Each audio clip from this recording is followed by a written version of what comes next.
Muy bien, bienvenidos. Me corroboran, por favor, si me escuchan, porque estamos iniciando y puede haber algún tipo de... Muy bien, gracias. Eh, este día vamos a iniciar la primera clase virtual. Obviamente pueden haber algún tipo de contratiempos. Quiero aclarar de que yo Google Meet casi no lo utilizo más Zoom, ¿verdad? En este caso, pues la universidad nos toma como requerimiento el uso de Meet. Así que si cometo algún error, pues ahí ustedes me van corrigiendo en la medida que vayamos avanzando. Muchas gracias. Muchas gracias, Antonio, por confirmar que sí se escucha. Vamos a, como la clase pasada, haciendo una eh, remembranza de la clase que vimos el día lunes, hablamos sobre la empresa, cuál es el concepto de empresa, la clasificación que existe de las empresas. Y este día vamos a entrar ya con el tema de qué es la contabilidad, qué vamos a entender nosotros como contabilidad, aclarando lo que les decía en la clase de que mi intención es, en todo caso, que ustedes pues aprendan desde cero, ¿verdad? Vamos a partir de la idea de que no todos tenemos un conocimiento previo de lo que es la contabilidad, y de hecho así es porque algunos han estudiado bachillerato general. Y los que han estudiado bachillerato comercial, pues probablemente tengan ya alguna idea, pero aquí vamos a crear desde cero ese conocimiento para que esto les pueda servir de base para diferentes materias que van a llevar en el futuro. Vamos a ir dando también algunos tiempos para los que les gusta tomar nota.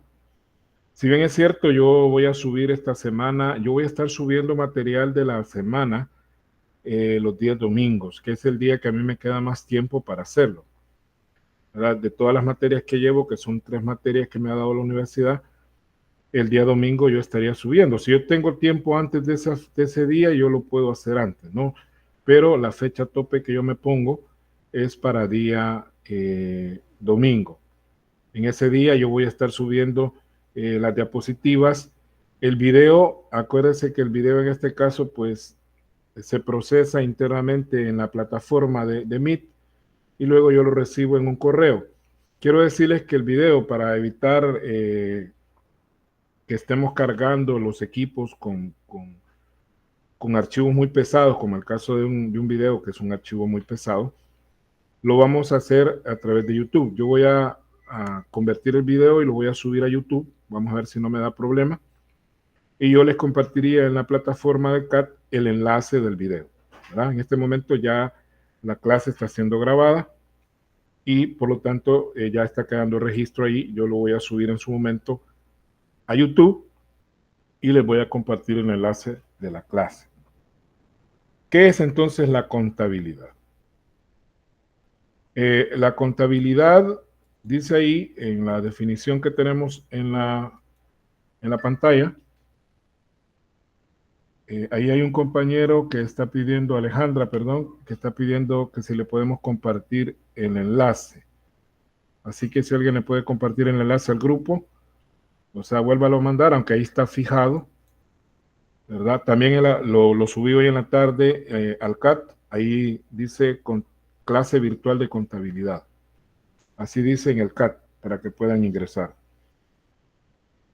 Dice que es una técnica que produce información en forma sistemática y estructurada, expresada en términos monetarios, acerca de ciertos eventos económicos que afectan a la empresa con el propósito de que los usuarios de la información puedan tomar decisiones.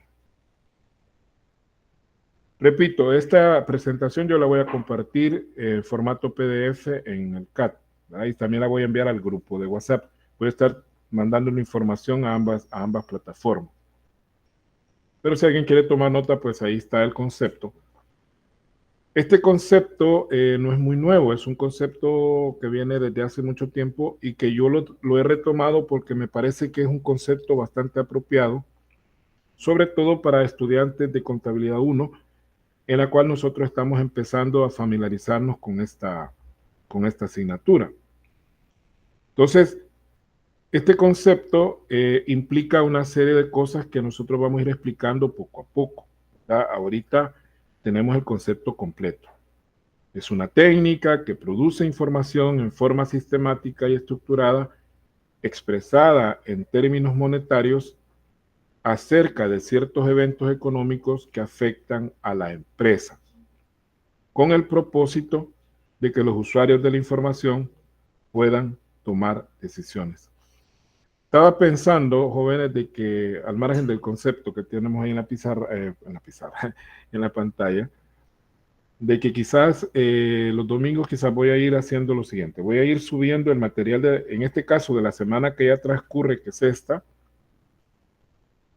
y voy a ir subiendo el material de manera anticipada para que el que quiera preleer el material antes de que la clase, pues sea mucho mejor, ¿no? Así que el domingo yo voy a subir también material sobre las clases de la otra semana.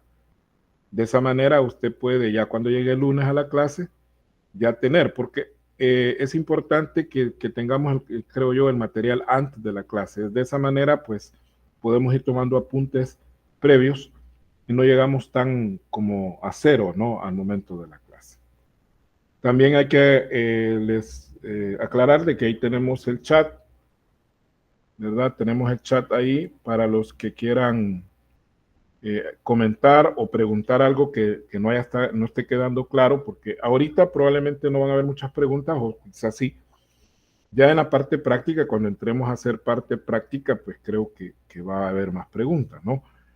Ahora, también recordarles que en el chat también vayan poniendo ahí, pueden poner hola, pueden poner presente. Lo importante, lo que yo quiero es que me quede el nombre de ustedes ahí en el chat, y obviamente ahí ponen presente para que quede registrado. Y de esa manera yo luego hago un reporte, porque Meet me da un reporte del chat, y eso también se lo hago llegar a las autoridades para que ellos determinen que la clase se ha dado, ¿no?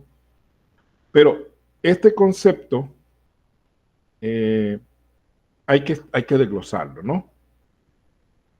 Muy buenas noches, Esteban, bienvenido.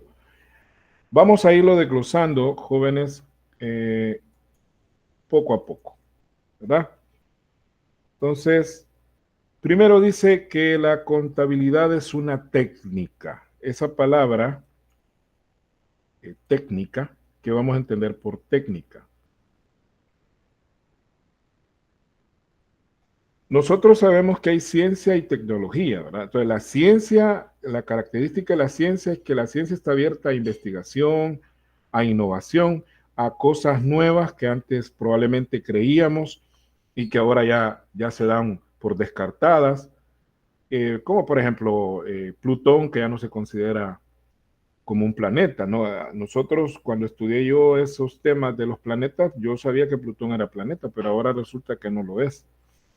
Y estaba estudiando eso de la razón por la cual no lo consideran, y es una razón bien un poco ridícula, pero no me recuerdo bien cuál era, ¿no? Pero esa es la ciencia. La contabilidad no es ciencia.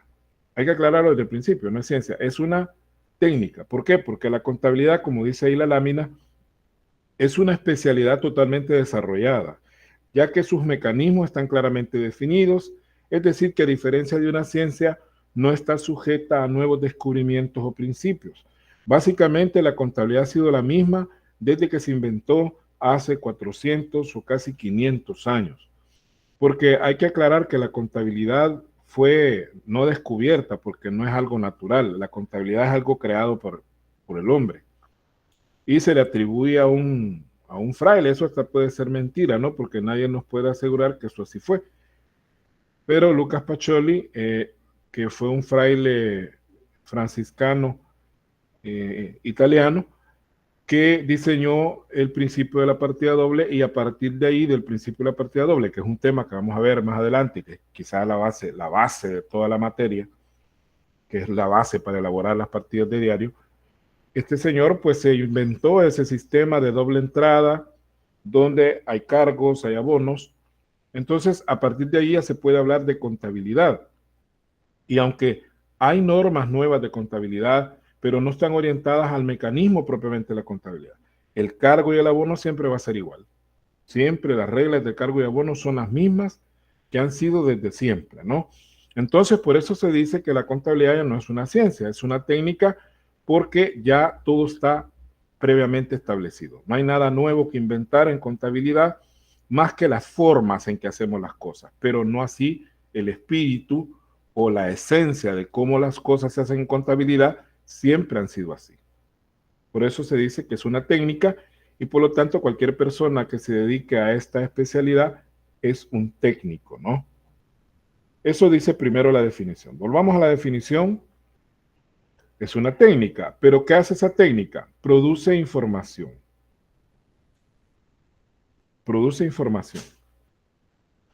Nosotros como contadores, estoy aclarando, como contadores, no como administradores u otro tipo de cargos que podamos tener en la empresa. Como contadores, nuestro trabajo es generar información financiera.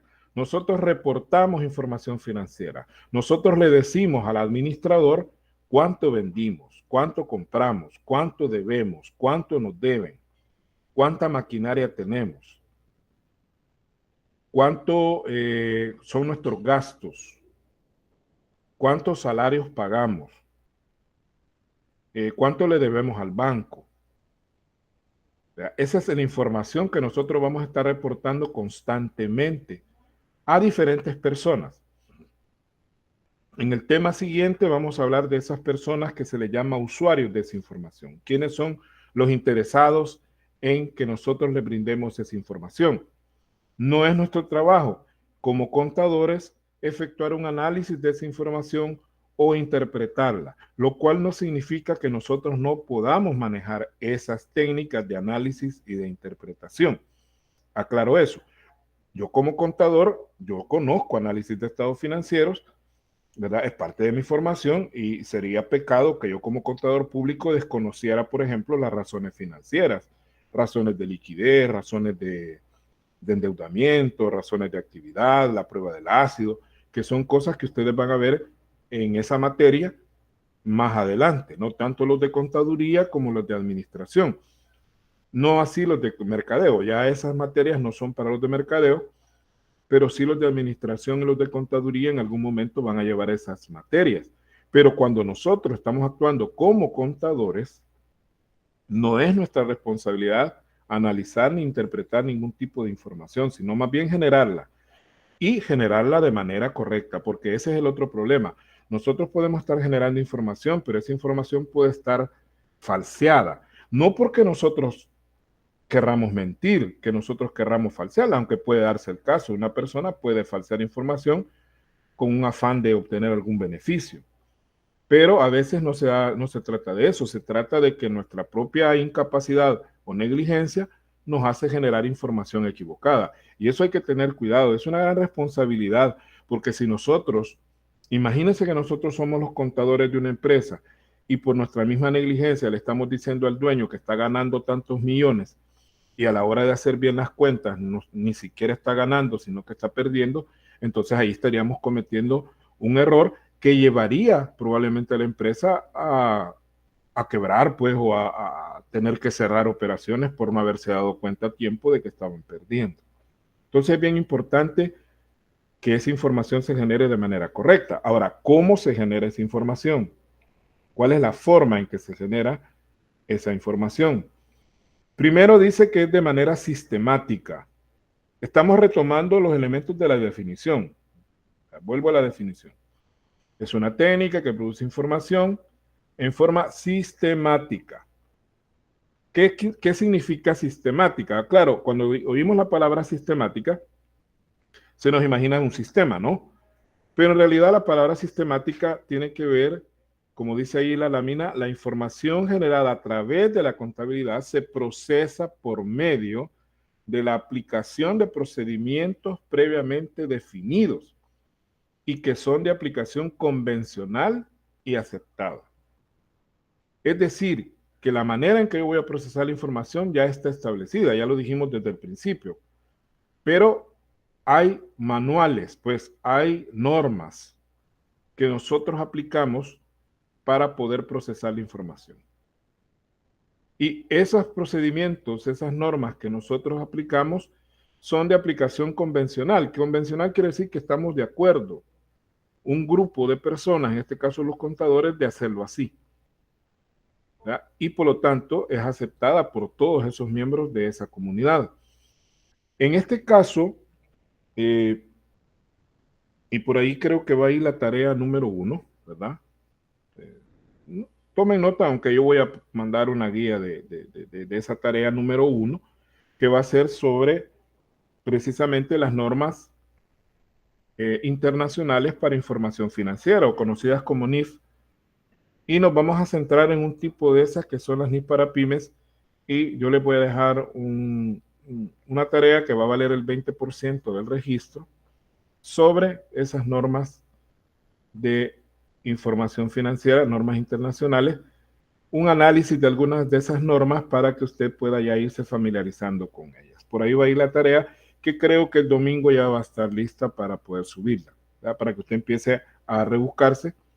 Yo le voy a compartir también las últimas ediciones que hay de las NIF para pymes, para que usted no tenga que andar tonteando en internet. Ya le voy a mandar las normas para que con base en ese documento usted haga la investigación.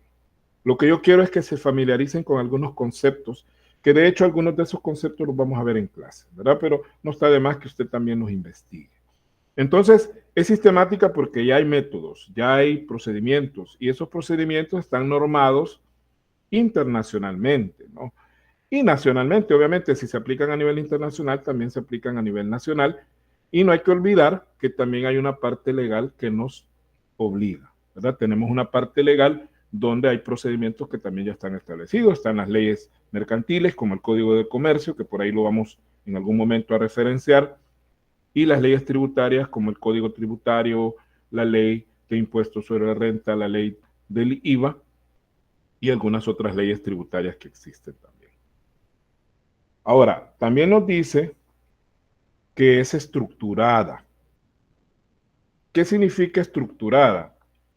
Significa que existen ciertas normas de clasificación y presentación de la información. O sea, aquí ya no estamos hablando de procedimiento para procesar, valga la redundancia, la información, sino cómo la vamos a presentar en los estados financieros, de los cuales ya vamos a hablar en el siguiente subtema de esta misma sesión, porque la sesión vamos a cerrarla, jóvenes, a las 7:50 la vamos a cerrar, para que no quede tan noche, ¿no? 7:50 vamos a cerrar la sesión. Entonces vamos a ver varios temas en esta sesión. De hecho, vamos a ver el tema que sigue, que son los estados financieros, un tema muy pequeñito, pero muy importante.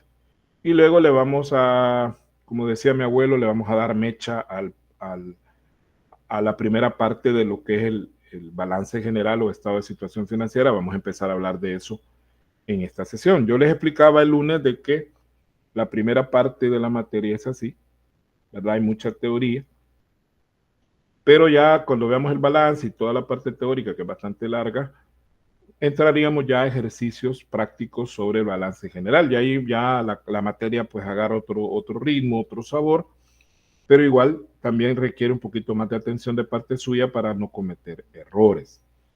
Entonces, obviamente la clase allá en el aula es diferente a esta, ¿no? Esta es un poco más acartonada porque estamos pero no estamos, es decir, no nos estamos viendo, no veo reacciones. Eso es como cuando estuvimos en la pandemia, que pues sí, dábamos la clase y al principio era raro porque yo sentía que le estaba dando la clase a la computadora, ¿no? Entonces, y me costaba entender eso de que habían personas al otro lado escuchando lo que yo estaba hablando. De repente uno siente, ¿y si no están oyendo? ¿Y si el micrófono se cerró? O sea, esos miedos, ¿no? Hubo una vez que grabé una clase y, bueno, di la clase, fíjense, pero también ahí fue falla de los alumnos, fíjense, porque eran de las primeras clases que dimos con la pandemia. Estamos hablando ciclo 2 del 2020. Y yo di la clase como 40 minutos con el micrófono cerrado. Y ninguno de los alumnos me dijo nada. O sea, ellos quizás no, creyeron que la clase era así. No, no, yo pasaba las láminas, dicen ellos que pasaba las láminas y no oían nada. Entonces, por eso yo siempre me cercioro y les pregunto si me escuchan, porque a veces ocurren esas fallas técnicas, ¿no? Aunque la plataforma me dice si el micrófono está abierto. Entonces, hay normas de cómo se debe presentar la información, o sea, la estructura que le vamos a meter a un balance, por ejemplo, ya está establecida. En el balance nosotros vamos a hablar de activos corrientes, vamos a hablar de activos no corrientes, pasivos no corrientes y el patrimonio, que es el último elemento. Y dentro de los activos corrientes, pues saber que primero va el efectivo, ¿verdad? Luego van los anticipos, luego van las cuentas por cobrar, ¿verdad? Luego van los inventarios, etcétera. Esa forma en que vamos a ordenar el balance es lo que se refiere a esto de estructurada. Lo mismo que el estado de resultados, que es el otro estado financiero que vamos a ver a detalle, que pues ahí vamos a hablar de las ventas, vamos a hablar del costo de ventas, vamos a poner los gastos de operación, etc. A eso se refiere con estructurada. Si tienen alguna pregunta, la pueden hacer en el chat o me levantan la mano para poder entenderla, ¿no? Ajá, Antonio, diga. Buenas noches, licenciado. Buenas noches. Hermano, solo quisiera para hacer la pregunta, así como nos acaba de comentar que podía. Y yo quisiera saber si vamos a retomar en esto en el primer semestre o en lo que va del ciclo, lo que es el método PEX y el método WEX. Solamente haría Ajá. esa consulta. Fíjese que la temática de contabilidad 1 no abarca métodos de control de inventario, sino que eso ya es para una contabilidad 2. En una contabilidad 2 ya se ve el desglose de los activos uno por uno, se ve, por ejemplo, arqueos de caja, fondo de caja chica, luego se ven las conciliaciones bancarias, se ven las inversiones, se ve las cuentas por cobrar, y luego en los inventarios ahí ya se ve lo que es el control de inventarios, método PEPS, WEPS, costo promedio, y luego ya se ven con los activos fijos. Acá es más general la materia, es más para elaborar estados financieros y partidas. Por ahí va la cosa, ¿verdad? Bueno, vamos con la siguiente parte de la definición. ¿Sobre qué requiere o sobre qué trata la contabilidad aquí, ¿verdad? Dice, perdón, vamos por acá. En forma sistemática, estructurada, expresada en términos monetarios. En términos monetarios. Esto es bien importante que lo entendamos. Aquí creo que me falta. Bueno, vamos a explicarlo acá. Acerca de ciertos eventos económicos. La empresa es afectada constantemente por ciertos hechos económicos, tanto internos como externos, los cuales modifican la estructura y contenido de la información. Cuando hablamos de eventos económicos o hechos económicos, nos referimos, por ejemplo, a que la empresa todos los días compra cosas, vende cosas, paga deudas, recupera deudas, produce. La empresa, hay empresas que producen, ya lo vimos el lunes. Gasta, o sea, paga energía, paga internet, paga salarios todos los días. Esos son eventos económicos. Algunos son internos, como por ejemplo la depreciación es un evento interno que es el desgaste que sufre la máquina, el desgaste que sufre en un escritorio de tanto usarlo, como eventos externos, como el caso de una compra o una venta que es con personas de fuera de la empresa. Y todos esos eventos, de alguna manera, modifican la información, ¿verdad? Porque si todos los días vendemos y compramos, pues todos los días esos valores van a estarse moviendo, van a estar fluctuando, y es lo que nosotros vamos a ir tomando como base para ir haciendo nuestros registros. Y algo que no dice acá pero lo dice la definición, es que todo debe estar expresado en términos monetarios. Nosotros, toda la información se traduce a plata, ¿verdad? Nosotros como contadores nos vamos a generar información expresada en moneda, que en nuestro caso, de acuerdo a la Ley de Integración Monetaria que se aprobó hace casi 25 años, ¿verdad? O conocida popularmente como Ley de Dolarización, esa ley pues establece que la moneda de curso legal en El Salvador, fíjese que engaño, ¿no? Vamos a, porque usted también tiene que conocer sobre economía. La economía es una herramienta que nos sirve a todos. Hasta los obreros deberían saber sobre economía, por lo menos lo básico. Porque por eso es que nos dan, disculpe la palabra, nos dan paja y cualquiera nos mete gol. Sobre todo los políticos, porque nos mienten. Fíjese esa ley de integración monetaria o llamada dolarización. Eso hay que aclarar que se dio en un contexto donde el Fondo Monetario Internacional, que es uno de los principales prestamistas del país, es decir, que nos presta plata y que nos sigue prestando y nos seguimos endeudando, normalmente el Fondo Monetario dice, bueno, si usted quiere que le preste más plata, tiene que hacer estos cambios, porque si usted no hace estos cambios, olvídese. ¿Qué es lo que está pasando aquí en el país? Que el Fondo Monetario le está exigiendo al gobierno desde hace varios años que derogue la ley Bitcoin, ¿verdad? Porque el Bitcoin no es una moneda que se pueda regular, no es una moneda que se pueda controlar. Y aparte es muy volátil. El Bitcoin es volátil porque fluctúa. Si usted conoce de eso y está constantemente ahí pendiente del internet, aunque usted no esté pendiente, cuando usted abre el navegador, ahí le aparece cómo está el Bitcoin hoy. Entonces, hoy vale 120,000. Eso valía hace unos cuantos días que yo revisé el valor. Pero hace unos meses valía 70,000. Y mañana va a valer 40,000 y luego, entonces es una moneda demasiado volátil como para ser una moneda de cambio. Entonces el Fondo Monetario le ha dicho al gobierno, no, quite el Bitcoin y quédese con el dólar. Pues así fue la receta de esa época, ¿verdad? El Fondo Monetario le dijo al gobierno de esa época, que estamos hablando de uno de los gobiernos de Arena, de los últimos gobiernos de Arena, creo que fue el tercer gobierno de Arena, creo que estaba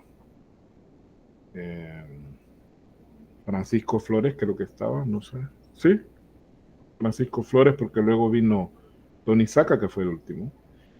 Y le dijo, bueno, mire, si quiere que le sigamos prestando, entonces hay que dolarizar porque el colón es una moneda demasiado débil, que era nuestra moneda, el colón. Entonces necesitamos una moneda más fuerte. ¿Y qué moneda más fuerte y más práctica para ustedes que están cerca de Estados Unidos que el dólar? Pero, el dólar. Diga. El dólar. Ajá, el dólar, correcto. Entonces, pero el problema es que la ley no decía que solo se iban a usar dólares. Si usted busca la ley, que es la misma ley, usted va a ver ahí de que dice que pueden circular de manera paralela, dice, el dólar y el colón al mismo tiempo. Así dice. Y que aparte del dólar se pueden usar otras monedas que sean fuertes como, y ahí lo menciona, el yen, que es la moneda de Japón, y el euro, que también son monedas que aquí en El Salvador, de acuerdo a la ley de integración monetaria, tienen que circular. Si usted tiene euros, puede ir allá a Metrocentro y pagar con euros, porque la ley lo dice. Pero la falacia está en el colón. Después de que la ley se aprobó, en ningún negocio le querían agarrar colones. Usted iba a un cajero de los bancos, no podía pedir colones, solo dólares. Entonces, al final, lo que hicieron fue imponer el dólar, y eso de decir que el colón podía circular es mentira, porque si usted lleva un billete de 100 colones a comprar, lo mandan al carajo. Pues. ¿Quién va a querer colones? Si los colones sirven como artículo nostálgico, ¿verdad? Para mandárselo allá a los señores de Estados Unidos para que se acuerden cuando compraban aquí charamuscas. O sea, son cosas falacias, pues, porque es una falacia. Entonces, la moneda de curso legal en nuestro país es el dólar. Entonces, vamos con la siguiente parte. ¿Para qué nos va a servir todo esto? ¿Para qué nos va a servir todo esto que vamos a generar? Esto es bien importante, jóvenes. Al final, todo debe servir para tomar decisiones. Si no hay toma de decisiones, ¿ya? Si no hay toma de decisiones con la información que usted le va a dar al usuario, ¿para qué? Sería un trabajo inútil, improductivo. Entonces, al final, los usuarios van a tomar decisiones. Ya vamos a hablar de los usuarios, por eso no quiero profundizar mucho con los usuarios ahorita, porque dependerá del usuario, así va a ser la decisión que puede tomar. Por ejemplo, los administradores de la empresa son usuarios de esa información. Y ellos van a tomar ciertas decisiones. El auditor externo que nos llega a contar las costillas todos los años también es un usuario de esa información. El Ministerio de Hacienda, un banco al cual nosotros le queremos prestar plata, también nos va a pedir información. Entonces, cada usuario tendrá su propio uso de esa información. Y resumiendo, en la última lámina, es un esquemita que no está completo, no sé por qué lo dejé así a medias. Este esquemita que dice, es un resumen, ¿no? Es una técnica que produce información en forma sistemática y estructurada acerca de ciertos eventos económicos. Ahí me faltó que debe estar expresada en términos monetarios para que los usuarios de esa información puedan tomar decisiones. Con eso terminamos lo que es el concepto de contabilidad. Quisiera saber si hay alguna consulta hasta acá, algo que no haya quedado claro o algo que alguien quiera agregar para poder pasar al siguiente punto. Y si no, pues seguimos. ¿Estamos bien? Sí, va. Bueno. Ahí está la manita, ¿verdad? Bien. Que mire que esa manita levantada como tiene significados a veces un poco ambiguos, ¿verdad? Porque en este contexto de la clase, esa manita me indica que todo está bien, pero cuando hay personas que cuando le ponen esa manita a uno le están diciendo, mire, ya no, o sea, no me interesa lo que usted dice, ¿verdad? En Facebook, por ejemplo, que usted manda algunas, ¿cómo se llama?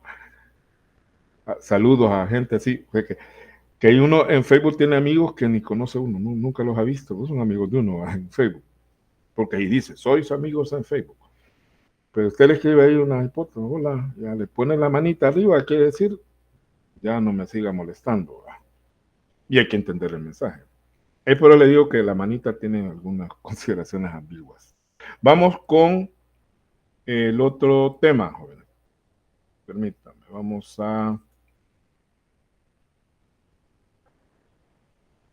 vamos a activar, hoy sí. Este tema es chiquito, pero es importante, porque vamos a hablar de los estados financieros básicos, ¿verdad? Esto es bien importante. Mire, yo antes, bueno, hoy se siguen haciendo tesis en algunas universidades, creo que en la Politécnica todavía se hacen tesis, hay otras donde ya las eliminaron, ¿verdad? Nos quitaron esas fichitas a los licenciados que cobrábamos ahí por algunas asesorías de tesis. Y una de las preguntas que yo hacía en las defensas de tesis al final de la carrera era precisamente esta. Y uno espera de que un egresado de la licenciatura en Contaduría Pública sepa esta respuesta, ¿no? Entonces, por eso me gusta recalcar esto de los estados financieros básicos y que lo consideren como algo sagrado, ¿no? Es como decir los 10 mandamientos. Que yo les aseguro que algunos de ustedes son católicos o son evangélicos y les pregunto los 10 mandamientos, no me los dicen todos. Claro, porque hay católicos y evangélicos practicantes y otros que solo dicen que son, pero no, realmente no son nada, ¿no? Nunca van a la iglesia ni nada, pero son católicos, dicen, ¿verdad? Bien. ¿Cuáles son esos estados financieros básicos? Primero, antes de hablar de los estados financieros, vamos a hablar de lo que les mencionaba hace un rato. ¿Qué son los estados financieros básicos? ¿Qué vamos a entender por estados financieros básicos. ¿O cuál es el propósito de los estados financieros básicos? Dice que el propósito más importante de todo proceso contable es la generación de información. Ya dijimos eso, ¿no? Y esa información debe ser adecuada, suficiente y oportuna. Y esas características, jóvenes, debemos siempre tenerlas claras.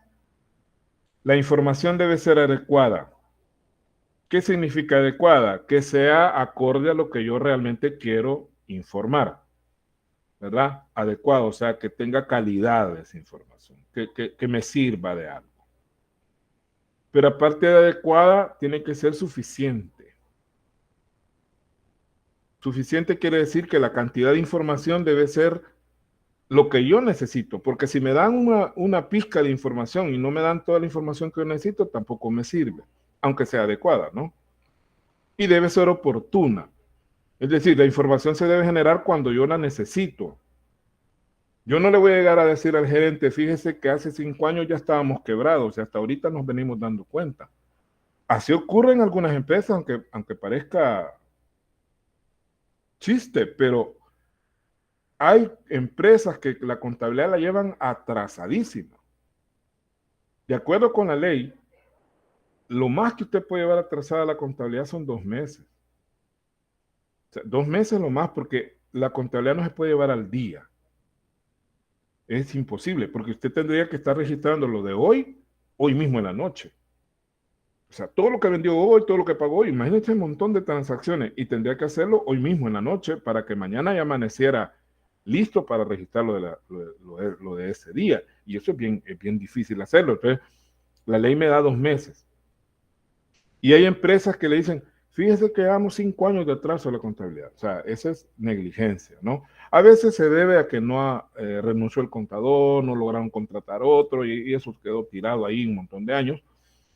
Y a mí me tocó una vez, un despacho que yo tuve hace como unos 20 años, reconstruir, porque ni siquiera es que estaba atrasada, sino que no existía la contabilidad. Y entonces los papeles estaban todos tirados por todos lados.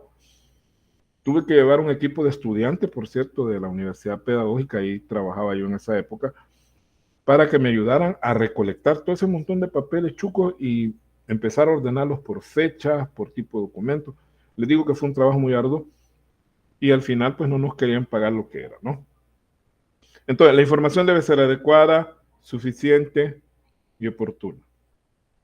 Se lo voy a poner no en el contexto de la contabilidad, más adelante lo vamos a ir entendiendo eso de adecuado, suficiente y oportuno. Se lo voy a poner en términos de una situación real que nos pasa a todos los días.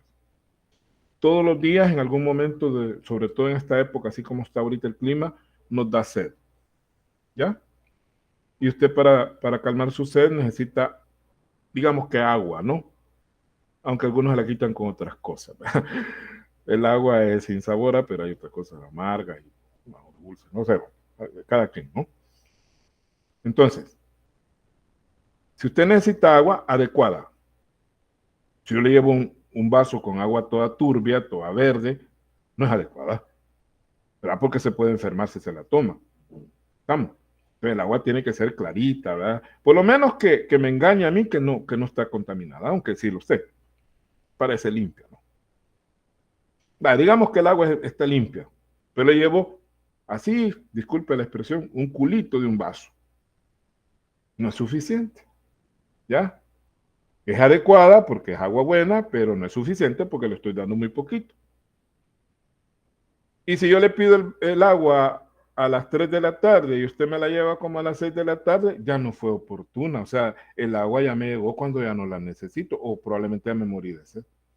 Entonces ahí están las 3 características. Adecuada, que tenga calidad, suficiente, que la cantidad sea apropiada y oportuna, que llegue en el momento que se necesita. ¿Por qué? Porque los usuarios con esa información van a poder tomar decisiones. Y si la información no es adecuada, no es suficiente ni es oportuna, no vamos a poder tomar buenas decisiones. Ahora, entre los diferentes usuarios, dice, de esa información, vamos a encontrar a los siguientes. Veamos a quiénes vamos a encontrar. Ahí los tenemos. Y vamos a ir explicando así en forma muy global cuál es el uso que estos le pueden dar la información. Primero, inversionistas efectivos y potenciales. Los inversionistas son las personas que en algún momento pueden meterle capital a la empresa, es decir, gente que va a invertir plata en la empresa. Ellos necesitan ver los estados financieros porque no saben, o sea, no van a meter su plata en un negocio que ni siquiera saben si es legítimo, ¿verdad? Puede ser un negocio irregular, ilegal, y ellos tienen que saberlo. Y los estados financieros no es que le van a decir todo, pero por lo menos le van a dar una idea. Y les van a dar una idea si el negocio es bueno, si venden bien, si venden bastante, cuánto deben, etc. Y cuando dice ahí efectivos y potenciales, significa, los inversionistas efectivos son los que ya están con nosotros, o sea, son inversionistas nuestros. Y los potenciales son aquellos que no son, pero que podrían ser. O sea, gente que queremos convencer que invierta con nosotros. Y a esos es a los que más hay que pintarles bien el panorama con los estados financieros, porque de la otra manera no los convencemos de que inviertan con nosotros. Luego tenemos los administradores. Miren, ¿quiénes son los administradores? Los que dirigen la empresa. El gerente, el presidente de la junta directiva, gente que está al mando. Igual, ¿para qué les va a servir la información? Para tomar decisiones sobre si cerrar una sucursal, si contratar más personal, si cambiar de proveedores, si buscar más clientes, si diversificar el producto para poder vender a otros mercados que no hemos explotado. Total, hay un montón de decisiones que un administrador puede tomar basado en la información que nosotros le presentemos.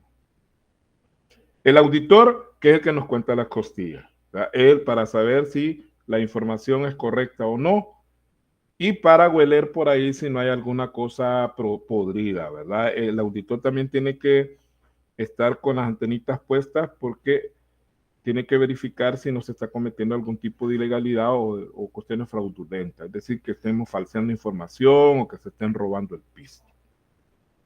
Entidades financieras son los bancos, cooperativas y otras instituciones a las cuales nosotros les pedimos plata prestada. Ellos necesitan ver nuestro estado financiero. Tampoco nos van a prestar hacia los ciegos, tienen que saber cómo estamos. Las autoridades fiscales, pues son el Ministerio de Hacienda. Ahí es más delicada la cosa porque si ellos detectan alguna irregularidad, pues nos pueden hasta poner multas, cobrar recargos y así como estamos ahorita, puede ser que hasta lo lleven al SECOT. Entonces hay que tener cuidado con las autoridades fiscales y no cometer errores cuando nosotros estamos conscientes de que lo que estamos haciendo no es correcto. Porque mire, uno puede cometer errores por ignorar las cosas, porque uno no sabe. Pero cometer errores sabiendo uno las cosas, pues como que es un poquito más como podríamos decir, señalable, ¿no? Ya sabía y aún así lo hizo, entonces le vale, ¿verdad? O sea, le rebalsa el gusto, como decía mi mamá. Los proveedores también necesitan la información, porque ellos nos dan fiado. Nos fían la mercadería, la materia prima, entonces necesitan saber si nosotros podemos pagarles. Los clientes, fíjense, parece mentira que los clientes, ¿y para los clientes para qué? Porque igual, ellos nos compran y tienen que estar seguros de que nosotros no les vamos a fallar con los pedidos. Y eso pueden medirlo a través de los estados financieros. Y los últimos, alguien me puede decir, licenciado, quiere decir que yo puedo ir a la empresa donde estoy y decirle al contador, hey, mire, enséñame toda la información. No. Esta costumbre de los empleados en nuestro país no existe, esa cultura, y legalmente no hay base para que los empleados pidan información, aunque debería. En otros países sí, pero no es que un empleado, vea, perico de los palotes, va a ir a pedir información al contador así él solito, no. Lo hacen a través de los representantes, como pues en este caso serían los sindicatos. En Estados Unidos los sindicatos tienen acceso a la información financiera de la empresa. ¿Por qué? ¿Por qué? Porque en esos países los fondos de pensión, es decir, todo el dinerito que nosotros le damos a las AFPs, en otros países las empresas grandes, los fondos de pensiones los manejan internamente, es decir, que la misma empresa maneja el fondo de sus mismos empleados. Y la empresa es la que los pensiona cuando ya ellos se retiran, la empresa es la que les otorga la pensión, no es una institución administradora aparte. Por eso es que los empleados tienen interés en esa información, porque eso depende de las chiriricas que ellos van a recibir cuando se jubilen. Ahora bien, Mire, licenciado, ¿y cuáles son esos estados financieros que usted menciona? Bueno, estos son los estados financieros. Pregunta de parcial, señores. Pregunta de parcial. Quiero ver cuántos tenemos ahorita. Tenemos 6 más 6 son 12. Hay 2 por ahí que se nos han perdido. Vaya. Pregunta de parcial. ¿Cuáles son los estados financieros básicos? Primero, y ese está de primero no porque es el primero porque es el más importante. Hay que aclararlo. El balance general, que es como nosotros lo conocemos en nuestro país, porque nosotros todavía manejamos terminología que está en el Código de Comercio, y como el Código de Comercio es de los años 70, entonces seguimos diciéndole balance general, aunque en otros países ya no se le llama así, se llama estado de situación financiera. Ese es el nombre que las normas también le dan a ese documento. Estado de situación financiera. Segundo, estado de resultados. Quiero aclarar que el primero y el segundo lo vamos a ver en esta materia. Ya el tercero y el cuarto, no. Esos ya son para materias de contabilidad un poco más de avanzada. ¿Verdad? Por ejemplo, en Conta 2 o Conta 3, ahí tienen que ver estado de flujo de efectivo y el estado de cambios en el patrimonio, que son los otros 2 estados financieros básicos. Entonces, si yo les pregunto en el examen, ¿cuáles son? Mencionen el nombre de los estados financieros básicos. Balance general o estado de situación financiera, estado de resultados, estado de flujo de efectivo y estado de cambios en el patrimonio. Ahora bien, al final dice una cosa, notas aclaratorias. Quiero aclarar de que todos los 4 estados financieros deben llevar por norma notas aclaratorias. ¿Qué son las notas aclaratorias? Son explicaciones adicionales para que la persona que tenga los estados financieros en su mano entienda las cifras, porque hay cifras que no se sabe de dónde han salido. Entonces, las notas aclaratorias para eso sirven. Mire, este valor que está en la depreciación, por ejemplo, se calculó de esta manera, ¿verdad? Se sumó esto más esto, se dividió entre esto, se le sacó tal porcentaje. O sea, eso es lo que hacen las notas aclaratorias. Hay que aclarar que las notas aclaratorias, valga la redundancia, no son en sí mismas estados financieros, no son estados financieros, las notas aclaratorias, pero forman parte integral de ellos. ¿Cómo así, licenciado? Vale, se lo pongo, a mí me gusta comparar con cosas de la vida cotidiana porque siento que así entiende mejor la persona. Es como cuando usted va a la pupusería y pide 4 pupusas. Las 4 pupusas son los 4 estados financieros, ¿verdad? Claro, en mi caso personal, yo las pupusas las como sin nada. O sea, no me gusta el curtido ni la salsa. Pero la mayoría de personas quieren siempre curtido y salsa. Y de hecho piden 2 pupusas y le echan el medio bote de curtido para llenarse. Así, yo he visto mucha gente hacer eso, ¿no? O sea, piden una pupusa y la mitad del bote de curtido para terminar de llenarse. Entonces, las notas aclaratorias son como el curtido y la salsa, pues. Para la mayoría de personas, si no hay curtido y salsa, ¿para qué pupusas? Entonces, así funciona esto. Los estados financieros son esas 4 cosas, pero las notas aclaratorias son de ley que deben ir. Es el acompañante de los estados financieros. No sé si hasta aquí hay alguna pregunta, algún comentario, estamos bien. Muy bien. Muchas gracias, jóvenes. Bien, vamos ahora a ver el tema que probablemente el lunes lo vamos a continuar, porque este tema no lo vamos a agotar hoy. Es un tema bastante largo. ¿Y de qué trata este tema? Del primer estado financiero. Vamos a hablar de ese balance general.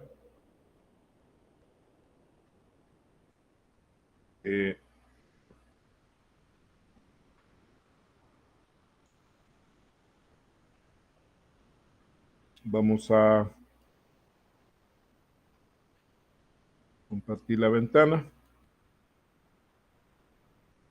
Y ahí lo tenemos. Balance general o estado de situación financiera Y vamos a ver primero una definición, ¿verdad? Que la definición pues bien así como, bueno, dice lo mismo, no dice mucho. ¿Qué vamos a entender por balance general o estado de situación financiera? Dice que es el documento que muestra la situación financiera de una entidad a una fecha determinada. Y ahí quiero que reparemos en eso último que dice al final. A una fecha determinada. Y oiga, está quedando grabado, ¿eh?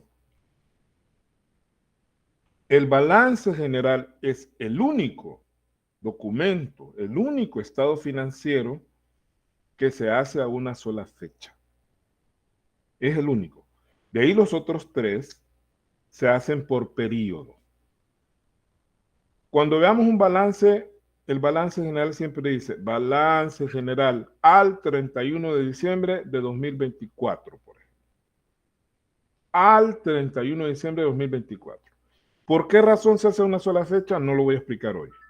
Esto no lo voy a explicar hoy, lo voy a explicar más adelante, porque necesitamos primero ver cómo está estructurado para luego entender por qué es que se hace una sola fecha. Pero, por ejemplo, el estado de resultados no se hace a una sola fecha, se hace a un periodo. Entonces se dice estado de resultados del 1 de enero al 31 de diciembre de 2024. Pero si hacemos el balance,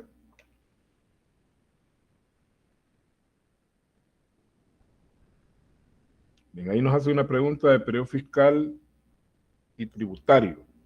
Permítanme, ya vamos a hablar de eso. Solo quiero redondear esta idea. Y si no, más adelantito yo les voy a ir explicando ya cuando entremos a cuestiones un poquito más de ley, ¿verdad? Para no entrar un poquito en adelantarnos un poco en las situaciones. Poco a poco, vamos poco a poco. Como decían los New Kids on the Block, step by step, ¿verdad? Paso a paso. Buena canción, se la recomiendo. Vieja, ¿no? Pero buena.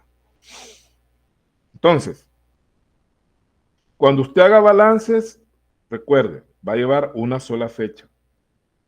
Y cuando usted haga estado de resultados, haga estado de flujo de efectivo o haga estado de cambios en el patrimonio, usted va a decir de tal fecha a tal fecha. Por ahorita quédese con esa idea. ¿Por qué razón? Después lo explico. Al igual que lo del periodo fiscal y tributario. Luego lo explicamos, ¿verdad? Para no irnos atorzonando, porque si no nos atorzonamos. Y yo he tenido experiencias con profesores que he tenido que hablan de una cosa, hablan de otra, y cuando uno viene a sentir una gran ensalada de cosas que habló este señor, y al final no supimos nada, ¿verdad? Entonces, me gusta ser un poco ordenado en mis explicaciones para que el alumno vaya entendiendo, sobre todo en este tipo de materias que son de arranque, ¿no? En el caso de los de contaduría, es de arranque. Y yo quiero que cuando lleguen a Conta 2 u otras materias parecidas, no vayan a decir, como ese señor Onoasis que nos dio Conta 1, vamos, pasmados, no sabía nada, no sabemos nada ahorita, ¿verdad? No quiero que vayan a decir eso. Yo creo que ningún exalumno mío dice eso, jamás. No, si para arrogante solo se pinta el señor. Pero expliquemos ahora qué es la situación financiera. ¿Qué es eso? Ojo, vayan tomando, bueno, no notas, sino que se vayan fijando en este detalle. Vamos a hablar de situación financiera y luego vamos a hablar de situación económica. Y no es lo mismo. Esa fue otra cosa que agarré a un alumno en una defensa de tesis. Y, bueno, a varios los agarré. Mira, explíqueme, porque él me decía, no, es que mire, eso es como la situación financiera o económica. No. No es lo mismo situación financiera que situación económica. Son dos cosas totalmente distintas. Entonces, aquí voy a explicar ahora qué es situación financiera. Vamos a entender como situación financiera la capacidad que tiene una entidad para hacer frente a sus obligaciones financieras, ya sea a corto o a largo plazo, es decir, a sus pagos. Obligaciones financieras son cosas que la empresa debe pagar. Por ejemplo, cuotas de préstamos, salarios a los empleados, obligaciones fiscales, o sea, impuestos, pago de servicios, internet, etcétera, otras cosas. Usted sabe que en una empresa se paga, bueno, haga de cuenta que es como su casa, pero multiplicado por 1000, ¿no? Así como en una casa hay que pagar un montón de cosas, lo mismo las empresas tienen que pagar un montón de cosas. Entonces, si una empresa tiene la capacidad de pagar de manera correcta y normal esas cosas que menciono ahí, tiene una buena situación financiera. Y ya aquí entramos con dos conceptos que son el corto y el largo plazo. En realidad, si usted le pregunta a un economista, el corto plazo se lo va a definir de manera un poquito así, un poco ambigua, porque ellos, y de hecho tienen razón, porque el corto plazo no es un plazo medido en términos de un tiempo específico. Es decir, nosotros vamos a entender, y eso quiero aclararlo de una vez, en contabilidad nosotros vamos a entender que el corto plazo es cualquier plazo de un año o menos. Ojo con eso. Un año o menos es corto plazo. O sea, máximo un año, ¿no? Un mes es corto plazo. Hoy, si hoy mismo queremos que pagar, es cortísimo plazo, no es corto plazo. Pero si ya tenemos más de un año para pagar, entonces ya es largo plazo. Año y medio ya es largo plazo, 3 años es largo plazo, 5 años no se diga es largo plazo.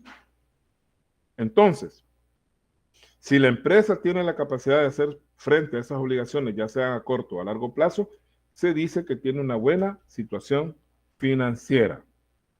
Ahora bien, este concepto lo podemos desglosar en dos subconceptos, si lo podemos decir de esa manera. Primero, liquidez. ¿Qué es la liquidez? Es la capacidad de pago que tiene una entidad en el corto plazo, habiendo aclarado que el corto plazo es un año o menos, ¿no? Pero no les expliqué lo de los economistas, ¿verdad? Los economistas dicen que el corto plazo es aquel periodo de tiempo tan corto, que la situación actual no cambia considerablemente. Y el largo plazo es un periodo de tiempo tan largo que la situación actual sí cambia considerablemente. O sea, no dejan a uno igual, ¿no? Lo que ellos dan a entender es que para una empresa, su corto plazo puede ser un mes, pero para otra pueden ser 5 años. Es decir, depende de qué haga la empresa, a qué se dedique. Por ejemplo, si usted tiene una venta de carros y otra persona tiene una pupusería, los plazos, ¿a dónde serán más cortos? En la pupusería, porque la pupusería, su ciclo de inventario es rápido. La señora ayer compró el quesillo y hoy ya no tiene. ¿Ya? Ya se lo acabó. Ya vendió las pupusas, ya recuperó lo del quesillo.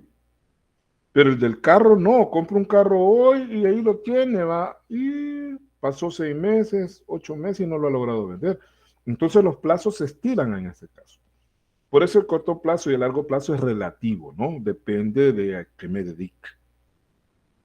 ¿Ya? Por eso los economistas dicen que el corto plazo es un plazo tan corto en el cual la situación actual no cambie, y el largo plazo es un plazo tan largo que la situación actual sí cambia. Entonces depende de la empresa que la situación cambie en un mes o que cambie en un año o en 5 años.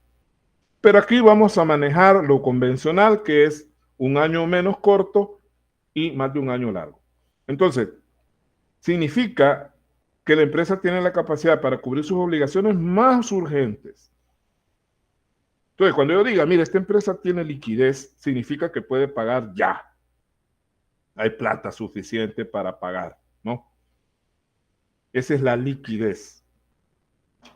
Y la otra contraparte, que sería en todo caso la de largo plazo, le vamos a llamar solvencia. ¿Qué es la solvencia? Es la capacidad de pago, pero medida en el largo plazo. Significa que la empresa tiene la capacidad para cubrir sus obligaciones más allá de un periodo o ejercicio contable, es decir, más de un año. Pero hay una relación entre la solvencia y la liquidez. Hay que aclarar eso, ¿verdad? Porque la solvencia no es más que la liquidez mantenida en el largo plazo. Si usted tiene liquidez hoy, mañana, pasado, dentro de un año, entonces usted es solvente. Pero ocurren momentos en que usted tiene liquidez pero no tiene solvencia. Y hay momentos donde usted tiene liquidez y tiene solvencia. Le voy a poner un ejemplo. Si usted tiene un trabajo donde usted gana 2,000 pesos mensuales, que también eso es bien relativo, porque yo puedo ganar 2,000 pesos y aún así estar bien endeudado, porque hay gente que entre más gana, pues más se endeuda, ¿no? Y no me miren a mí, ¿no? Entre más gana, más se endeuda. Pero si usted es una persona que no tiene un trabajo de 2,000 pesos, y entonces y sus gastos andan por 1,000, 1,200, porque aunque se vaya a dar sus buenos gustitos a restaurante y todo, pues le acá 1,200 y le sobran 800 pesos todos los meses que usted ahorra. Usted tiene liquidez todos los meses, porque todos los meses, en su corto plazo, usted tiene plata. Pero también tiene solvencia, porque esos 800 pesitos que usted va guardando todos los meses son su colchón. Y en el futuro, usted va a tener, si tiene una necesidad económica, ahí tiene esa platita. Usted tiene liquidez y tiene solvencia. Ahora pongamos otro caso, una persona que está desempleada.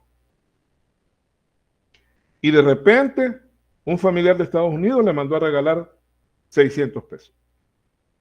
Vaya, para que te ayudes. Esta persona tiene liquidez en ese momento. Tiene los 600 pesos, los va a ir a hacer pedazos, ¿no? Pero cuando se le acaben los 600 pesos, adiós mis flores, ya no va a tener la capacidad. Entonces, tiene liquidez, porque en el corto plazo puede responder, pero no tiene solvencia porque mañana ya no va a tener nada. Entonces, esa es la relación en términos de una persona entre liquidez y solvencia. Y se puede tener liquidez sin solvencia, pero es bien difícil tener solvencia sin liquidez. Es decir, al revés es bien difícil, aunque se puede dar. Por ejemplo, una empresa que acaba de empezar un proyecto y no le han pagado, no tiene liquidez porque no tiene plata, pero tiene solvencia porque ella está segura de que dentro de tantos meses le van a pagar y cuando caiga la plata, ella va a resolver todos las jaranas que tiene, ¿no? Entonces, no tiene liquidez actualmente, pero puede tener solvencia en el futuro, pero es bien difícil. Lo más normal es que se tenga liquidez y no se tenga solvencia, o que se tenga liquidez y también se tenga solvencia, que es lo ideal, ¿verdad? Que tengamos las dos cosas. Vamos con, ya como un esquema resumen, la relación entre la liquidez y la solvencia. Mire, la liquidez al corto plazo, pregunta de parcial, solvencia a largo plazo. Entonces, ¿qué es la solvencia? No es más que la liquidez mantenida a través del tiempo. Si yo logro mantener mi liquidez con el tiempo, soy solvente. Pero si no, pues puedo tener liquidez, pero no tener solvencia, ¿verdad? Ya lo explicamos esa situación.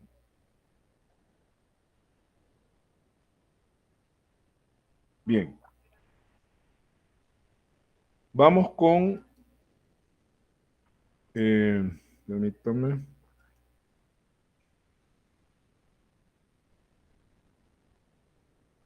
Ya entramos ya un poquito más. Poco a poco vamos llegando a Pénjamo, como decía Pedro Infante. ¿Qué partes tiene el balance general? Quiero que entendamos que desde ya, de que no es lo mismo partes que elementos. Ojo con eso. Los elementos están dentro de las partes, pero no son lo mismo, ¿no? Las partes son la parte física del documento. ¿Ya? La parte física del documento. Y normalmente el balance va a tener 3 partes, que no necesariamente van a ir así de arriba hacia abajo. Pueden ir diferente orden, aunque normalmente el encabezado siempre está arriba y el pie o firma siempre está abajo. Entonces,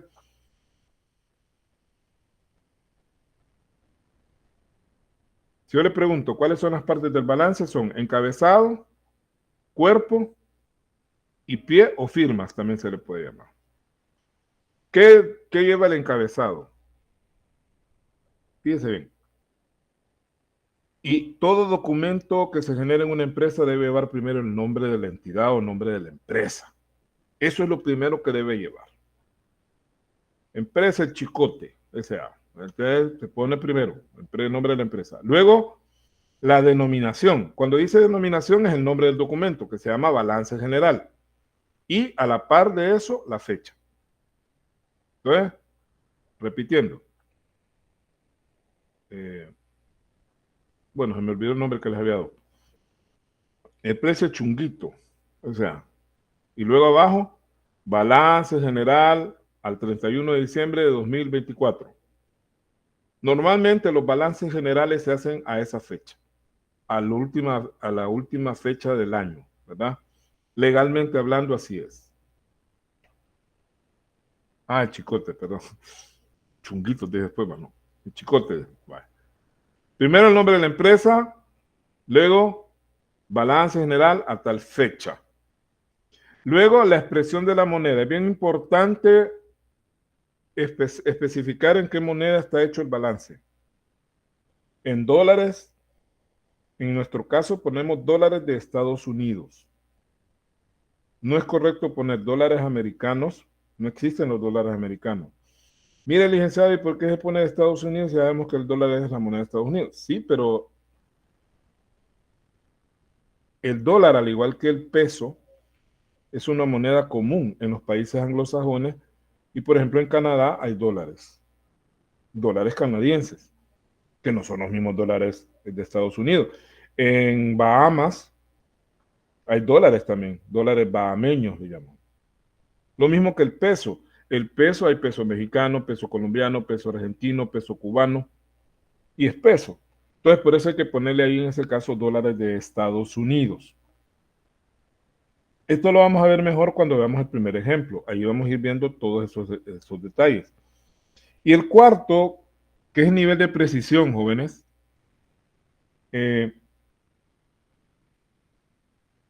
Esto tiene que ver cuando se van a manejar cantidades muy grandes. Por eso dice ahí si es necesario. No siempre es necesario. Por ejemplo, yo doy una materia que se llama contabilidad gubernamental. O sea, estados financieros del gobierno.